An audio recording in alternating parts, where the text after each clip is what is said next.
Hello, and welcome to the Behavior Education Connection, the podcast that works to connect the world of behavior analysis and the world of education.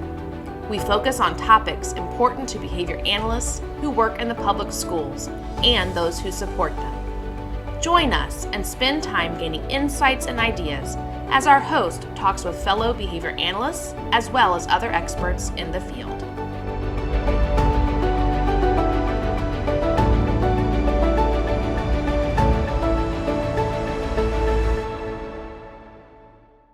Hello, and welcome again to our newest episode of the Behavior Education Connection. I'm your host, Dr. Selena Layden, and I am here today with a very special guest, Dr. Jody Sirocco. Hi, Jody. How are you?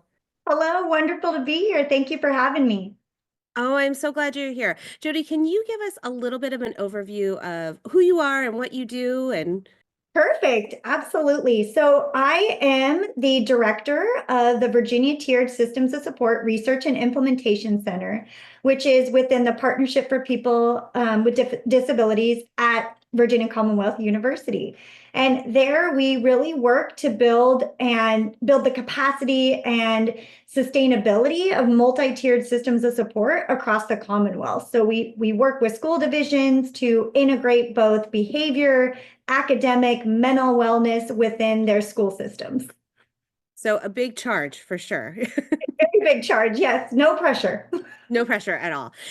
Today, we are actually talking about a specific part of what you do, and that's the multi-tiered systems of support framework that you all support in school districts across the state.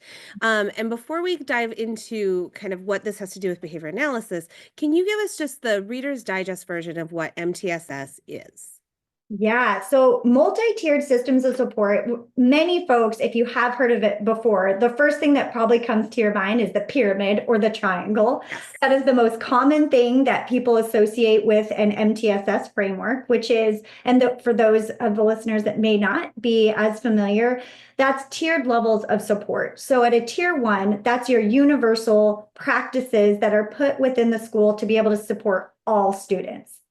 Not all students will necessarily perform as adequately to a universal instruction. And so what then is offered are additional tiers of support. So we move up to a 20%, which is like your targeted. So 20% of the student population may not respond to universal instruction alone. So they might need more targeted supports in academics or behavior, so forth.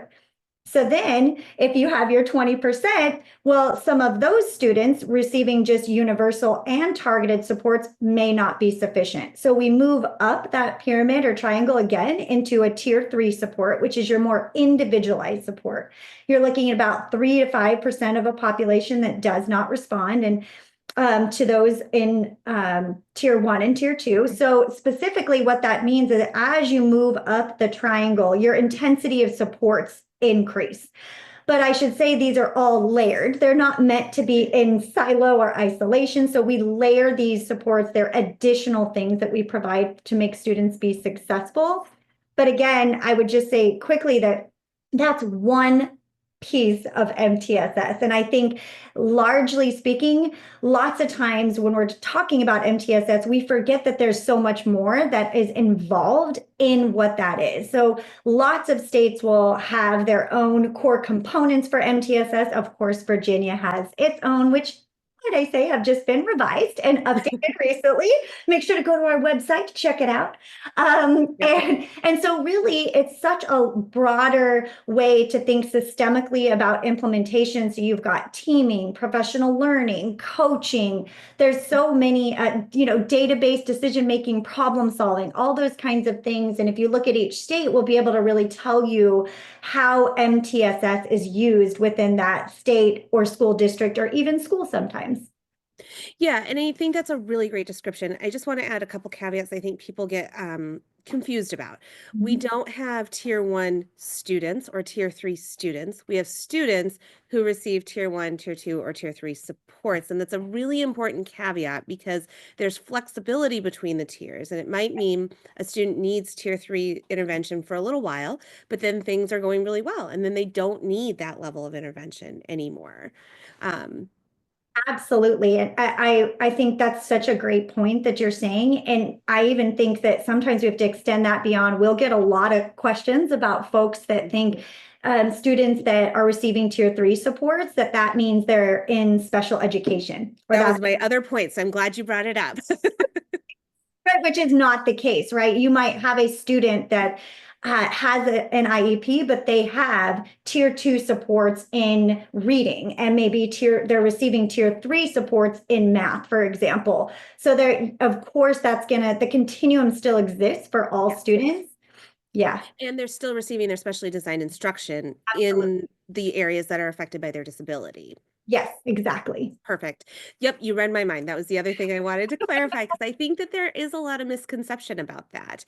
Yes. Um, the other thing I love that you said is that it's not just the pyramid. There are other systems pieces that are really integral to a successful MTSS system. And I think when this is my anecdotal evidence, but I think, from my observations, when we only focus on the pyramid, I think we miss a lot of the other pieces that make that system and that framework actually be successful, especially as we scale up. Right. Yes, I love it. I love that you said that. That's you're speaking my love language. Because yeah, that pyramid, like you said, being one piece of that larger puzzle, what happens is if we aren't thinking about aligned organizational structures, right? So of course, Exactly. I'm going to do this off of Virginia, but if you look nationally or even in literature, they're all the components of MTSS are very much aligned. It's just oftentimes states will select things that are of in priority, if you will, Right.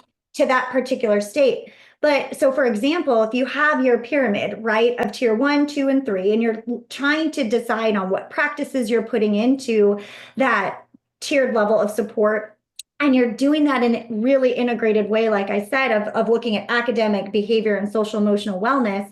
Well, if we don't have aligned organizational structures, it becomes really difficult to put those in the tiers, right? Or the practices themselves, or selecting them. Or if we're not using data and have systems for collecting data and then processes for how we make decisions of what supports kids get at tier one, tier two, tier three, again, just having those tiers in isolation is not beneficial to the student. And then of course being able to progress monitor, which is really about the systemic implementation of those practices across the tiers. And of course, if you take the whole pyramid, we've got to be able to evaluate the fidelity of those practices, if the interventions are impacting our students at those level, and are we seeing, of course, the benefit for the school as a whole, which are all the things that we don't necessarily talk about sometimes when we're only just emphasizing the pyramid. Yeah, I really do appreciate that. And we could talk for a really long time about what MTSS is, but I want to shift us into, so what does this have to do with behavior analysts and BCBAs who work in schools? And I think sometimes what happens is we have our MTSS framework, and then we have our school-based BCBAs who are doing what they're doing, and we're not seeing the level of integration that I think would ideally occur, right? And from an editorial perspective on my part, I think sometimes schools focus really hard on the academic part of the MTSS framework, and they don't focus quite as heavily on either the behavior or social emotional learning. But I would argue that academics are behavior. And so I think BCBAs have a really great role or potential role in an MTSS framework. So what are your thoughts about what a school-based BCBA could do with this, or how they could be part of this? Oh man, I have so many thoughts on that. Yeah, being a BCBA, and in my career started as a teacher. And I actually didn't become a BCBA until later in my career, which, for me, it was brilliant. It opened up so many doors. And then when I got introduced into the world of MTSS, things to me seemed it aligned, right? I Right. saw the potential for and the opportunity for, and it was almost in my perspective, right? I was like astounded that I didn't understand how BCBAs were not already I have that question a lot. right. We're so stuck in this kind of siloed picture of what a BCBA can be, or they can only be a crisis responder or a Right. tier 3 supporter, right? And so I see actually a lot of opportunity. So you might have to stop me, Selena, to tell me, like, quiet down. That's a lot. But I see one, the role of a BCBA can play or actually be implemented across the tiers. So if we were to even just talk for a moment about tiers, BCBAs can really support tier 1, 2, and 3. Tier 1 by being on tier 1 teams to help really understand what data visualization, data techniques, summarization of data, how we can implement best practices, right? Especially with our behavior skills training. Those are so beneficial to a continuum of learning needs, regardless of it being at a tier 1, tier 2, or tier 3. I think, Before you go on with beyond that, I want to also put in there, sometimes I see school-based behavior analysts held out till tier 3. And I get it. There's only so much of us and we can only do so many things. But if we wait until kids are in tier 3 or crisis level behavioral situations, I think we've missed our opportunity, to be honest with you, because if we can get really solid tier 1 and tier 2 interventions, hopefully kids aren't even getting to need tier 3 interventions. So I apologize for interrupting, but I think that happens so frequently. It's like, oh, we got the school-based BCBA. We'll wait till they're in tier 3 intervention needs, and then we'll bring them in. And it's like, if we just would have brought them in earlier. Yeah, no, absolutely. Actually, I think that's one thing that for BCBAs that they have in their back pocket is being able to say, hey, we got to be preventative, right? Yes. What is best for kids in our school? What is best for teachers to be able to help set them up for success too? And work as a community, because that's what, MTSS is about, support structures. Right. And if we know and can predict it, we can prevent it. So there's a huge piece of a behavior analytic background that's fundamental to the work in MTSS. So if you bring in BCBAs to be a part of your tier 1 systems team, I think that's the other thing that gets That's a really key point. I actually love how you said that. So it's not going in and dealing with every student receiving tier 1 interventions. And that we don't have the capacity to do that. There are not enough BCBAs in the world probably to see every student individually to meet them with tier 1 interventions. So I'm sorry, keep going. Yeah, no, exactly. And so we have one way to help at schools, even if they don't have this, is that idea of what is your systems team versus individual teams, because we move from those. In a tier 1 systems team, we're really looking at that larger perspective of the practice that we're putting in place. And is this benefiting majority of students? And if not, now we can start to think about, okay, well, they also should be on your tier 2 and tier 3 systems teams. I'm not even talking about individual students at these levels yet either.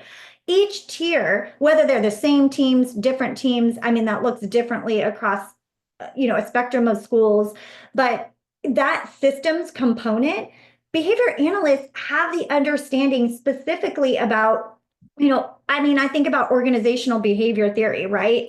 And patterns that we look at patterns through coordinated groups of individuals. So think about that from that same sort of unit of analysis, right? Of looking at groups to be able to coordinate professional learning or to be able to coordinate supports for teachers to be able to implement practices or doing quick fidelity checks. Those are all larger systems level things that BCBAs could be doing that aren't necessarily one-on-one and doing, individual kind of clinical application of ABA. Absolutely. And I'm going to put a plug in here for our professional standards, because one of the things that we really emphasize in there is systems capacity building. Because again, even with the best of intentions, we just can't touch every student. I just don't think it's possible. But we can through systems. Yes. And so if you look at our standard 4, it is systems capacity building, and we can put the link to this in the show notes. We'll put the link to your website in the show notes as well. But I think it's really critical for our school-based BCBAs to think about, okay, how can I work at a systems level to exact the most amount of change that I possibly can to impact the most amount of students that I can? Yeah, absolutely. And, we often get to even thinking about when you get to advanced tiers, which is the tier 2, tier 3, this is a great opportunity for behavior analysts to come in too, because we can start to think about what are our cutoffs, our thresholds for, and data decision rules for how students get access to advanced practices or targeted or intensive support. So we can come in and help by aggregating data or doing walkthroughs, are trying to, select the best methods to do direct observations that are going to give us the most impactful information when we're trying to assess the effectiveness of our interventions, or when we should, move kids to tier 2 supports versus tier 3, or when, and to your point, when we're at tier 3 and we can move down to tier 2 or back to tier 1, because it's that fluid process, not a Hotel California where they check in and never leave. Right? Absolutely. And I meant to mention this when you were talking about it earlier, but as you were describing MTSS, I'm hoping that our listeners who are BCBAs were like, oh, that's a place where I actually could be helpful. Oh, that's a place where I have skills and knowledge. You mentioned data collection. I think that's a huge one, data analysis, but you're right, organizational behavior management and how systems work and where the effectiveness and efficiencies need to be looked at.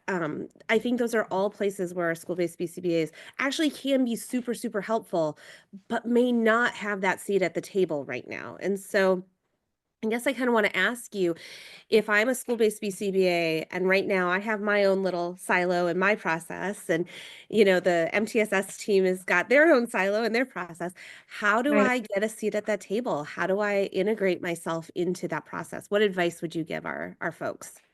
I think the advice I would give is, the courage to have the conversation and finding the folks that have done it. I definitely tell people, reach out to places and find out if they're using it, how they're using, how it's been successful, and honestly, how it hasn't been.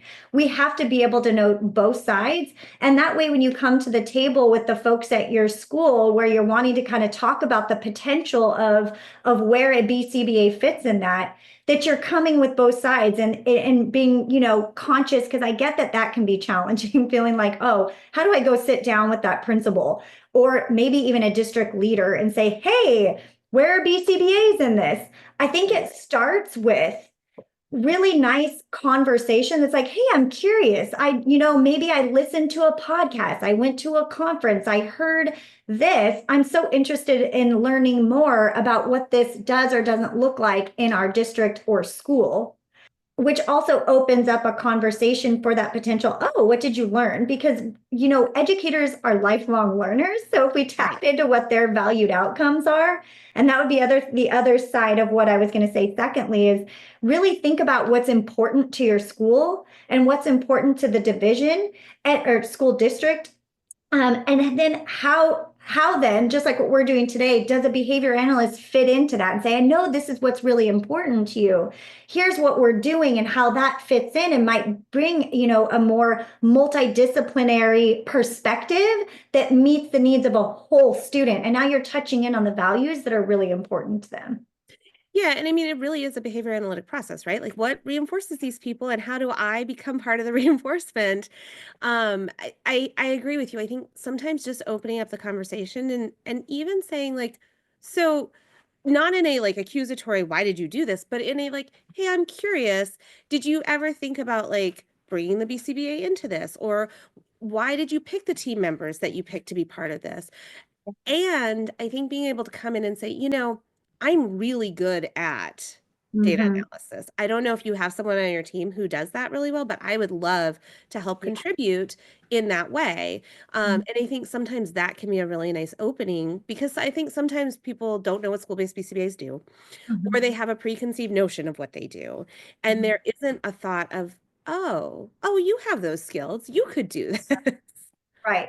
Yeah. And I think it's also okay, because you might have some, BCBAs that feel like, well, yeah, I have those skills, but maybe I'm not as confident in understanding MTSS or what is it that they're talking about with this Right. universal versus targeted. That's okay, because It that's is. the part you come in to say, look, here's the skills I'm bringing. But the thing that is going to be really wonderful for me is I'm also going to get to learn how we work I can't even get my words out. Maybe I need more coffee today. No worries. Collaboratively together to be able to support students in the school. And I think that's okay. I think the other side of it is it's also okay to reach out and say, hey, are there divisions near us that if we're not doing it, or schools that are, could I talk to some other, networks of behavior analysts that are out there and asking how they got there? And like I mentioned before, what are the things that have worked for them? Reaching even out to us to say, hey, I'm just curious, do we have a coach in the area? So maybe even having conversations with a state coach from VTSS or the division coach if they do have MTSS efforts, but maybe just not in your school. They might be happening in other schools. That opens up an opportunity for maybe there's multiple BCBAs in the division would love to have a community of practice, to bring those conversations in to say, yeah, what are you doing, or how do we get in for the context to which we work? Absolutely. And we talk all the time on this podcast about the power of a network. And it always comes back to it, I feel like, because, efforts in education, I really think there are very few that are successful when you do them in complete isolation. And that's why we have MTSS teams. We don't have an MTSS person. Mhm. And when districts try to implement this with one person, it usually doesn't go very well, unfortunately, because they can't wrangle all the resources. They can't make sure that everybody has all the things they need. It really does take that collective effort in order to make something like this be successful. So I love all of that. Um, One of the things that I've been thinking a little bit about is, so when we have kind of like this academics and we have behavior, right? And I think in the literature, we've described it as RTI and PBIS, and then they come together and that makes MTSS, but that's not always how it's described. I think there's a lot of confusion around how these all relate to each other. Yeah. So tell me a little bit about your thoughts when a team is really focused on standardized tests and how do we bring up these scores and how do we ensure, like, does the school-based BCBA just not have a role in that, or what does that look like potentially? Ooh, so I know that's a big question. yeah, well, and I'm trying to think of clarifying just for a moment, if you don't mind, so if they're focused primarily on academics. Yes, yeah, that's what I'm trying to get at. So Okay. we're not implementing PBIS. We're really just focused on this RTI and academic component. So as a school-based BCBA, I may or may not have an instructional background. Yeah. Although we have a lot of instructional skills, but we may not have the content background. So then do we not have a role in that? Or if we do, what does that look like potentially? Oh my gosh, I love it. I think, this might seem silly, but the way that I try to talk to people about, because we get this a lot, even with Right, some school districts that want to come work with us and they say, yeah, that's great. You do that integrated thing. We really just want X, right? And right. we respect that. The thing that I want folks, but we respect it while encouraging us to think broadly and by using the Absolutely. And I should absolutely add the caveat. This is not the ideal situation that we only are targeting academics or only targeting behavior. I just know that this happens sometimes. No, absolutely. So really, I think we do have a role in that, and I think that role is bringing in, and especially if we are a part of a team that is on, the universal systems tier one team that's really trying to improve support. So whether so if they're just doing academic and they just call it RTI, some places call it MTSS, but they're just doing reading, for example, or something Right. like that, right? So even in that space, I tell people all the time, the great thing about an integrated MTSS is the opportunity to say, hey, but what we know about data and evaluation is that we've got to look at multiple data sources. Everybody knows that. We have to triangulate data. And so when we think about academics, we can come in and start ask the question of, hey, we don't need to put this out there, but what's one data source that we might want to look at that is part of, when we start digging into root cause and being able to understand, the function of why things are happening deeper than just looking at multiple academics. If we really want to know the impact of the whole child, we might say, hey, is there one social emotional data source that we would identify that we say we track this? Even, within the state itself, we have to track certain data point sources. And so if we say, hey, let's watch that and take a look and notice the difference between what that looks like for high achieving academic versus medium versus low achieving academic in our schools, that's going to help us to have a better and move toward a more integrated approach. Because if we don't look at the whole child, we actually, it's like trying to figure out the functional relationship between academics, behavior, and social emotional wellness, right? They all have little pieces that play in supporting individuals and everybody within the building. So if we have, a targeted approach to be able to say, we're just going to look at this to kind of see if there's a difference, that's one step in moving toward an integrated model that we can offer because we bring in that data perspective, right? Yeah, I agree with you. I think the other piece of this that I think a lot about that I really try to encourage our school-based BCBAs to think through is, but academics are still behavior. Reading is a behavior. Solving math problems is a behavior. And we may not know, I'll be honest, I don't know all the types of rocks and I don't know the classes of species. I don't remember all of that. But you know what? I know a lot about instruction and I know a lot about how to help people learn because of my behavior analytic background. And so I think we still have a lot to offer, even from an instructional perspective, admitting fully we are not content experts unless you have that training separately, right? But typically we are not content experts. I'm not going to walk into the biology classroom and say, well, here's why you aren't teaching biology correctly. But I can walk into a biology classroom and say, your students really seem to be struggling with this kind of task. Let's think about how we're providing instruction. Are we providing it for enough duration? Do we give enough opportunities to respond? Are we, all of those pieces. And so to your point, bringing in those other data opportunities to think about, okay, we can look at standardized test scores and we can pinpoint, okay, this content strand doesn't seem to be being taught correctly. Okay, great. Well, then, or not even correctly, it doesn't seem to be taught well enough or whatever. Okay, great. Then how are we going to support that teacher to then help them have better instruction around this? Because these things are going really great. And, some of those pieces. And I think sometimes we either we get pulled into, oh, there's kids breaking windows and running out of buildings. And so that's where we have to focus our energy, which I get, we have to keep kids safe.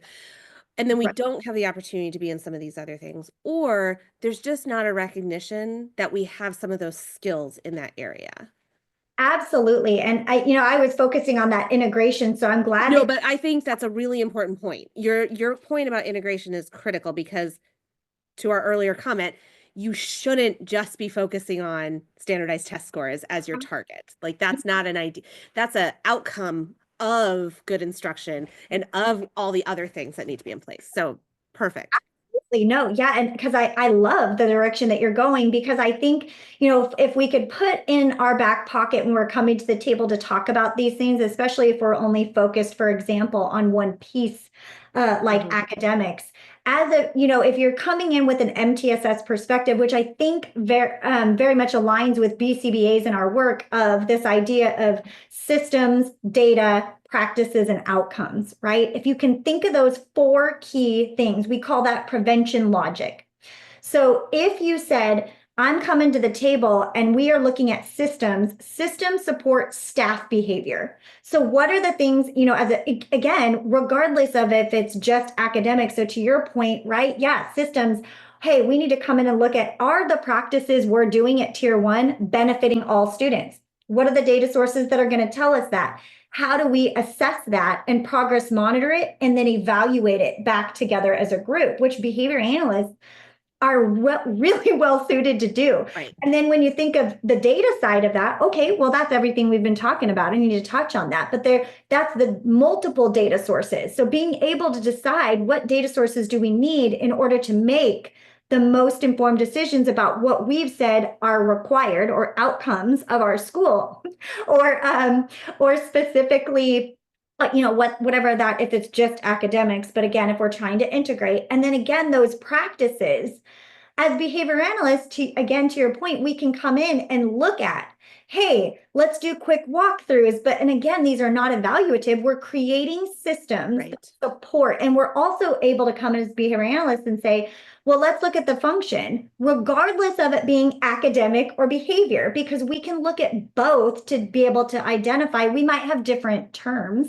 or vocabulary that we're using, but we can come in with that type of conversation to identify the types of practices that we want to put in within the continuum, and then assessing that for fidelity and again, progress monitoring outcomes. Yeah, and I think that you have really hit on something important, which is I think BCBAs really have a lot of these skills to be effective and to be integral to this process. And I think, unfortunately, as we mentioned before, there's been a situation where we've just created our own silos. And I think there's a lot of reasons that happens, and I don't think anyone intends for it to be the case. But I think just encouraging our school-based BCBAs to think through, we are not being efficient in utilizing our resources when we have our own silo in how we function. And so it may be a little painful to start because change is always a little bit hard, but thinking through being part of that collective and being part of, we're here to support each other, we're here to help each other grow so that we can support all of our students, I think is just really the critical piece about MTSS. Before we end, do you have anything that you want to kind of leave us with?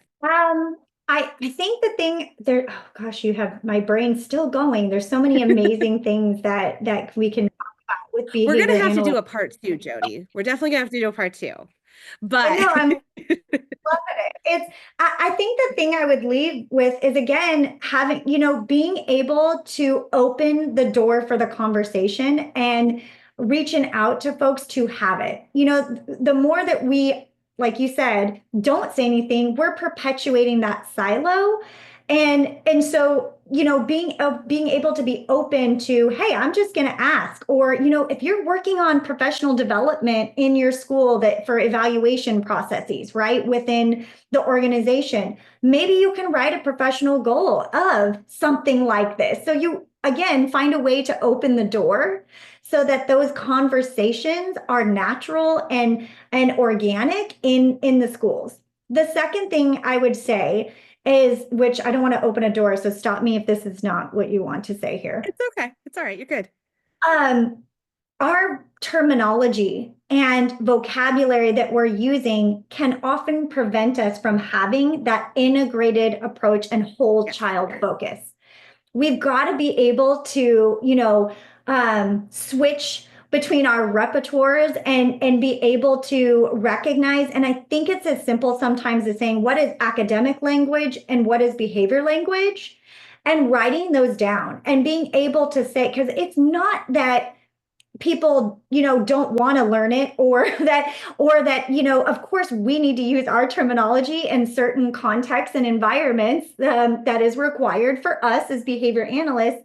But then when we're in those contexts, in the same way that we work in clinical settings with families, right, we're told you need to use the language that is supportive and conducive to the context to which you're in. So I think that's just one of the other things that will probably help some of that seamless transition into getting into MTSS is being able to use it in a way that helps to inform and provide support and be collaborative versus like, and again, it's not that they're intentionally are like, we speak that language like easy and quick and fluently. But it's that being able to kind of code switch. So, opening the door allows us to have to come in with really that multidisciplinary perspective that we all want to work for the benefit of all students. So yeah, I mean, in the grand scheme of things, get into the door, ask the questions and reach out to folks.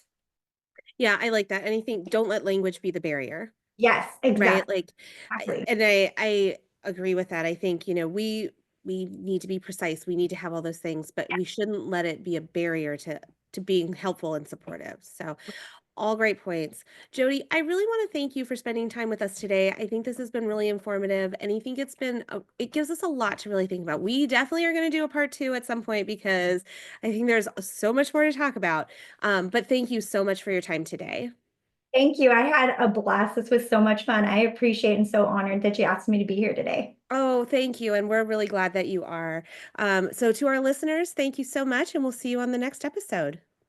Thank you for joining us on this episode of the Behavior Education Connection. Join us next time for another great conversation about behavior analysis in the schools. And don't forget to subscribe so you don't miss out on an episode. Sending out a special thanks to the Virginia Department of Education for supporting our work. We look forward to connecting with you all again soon.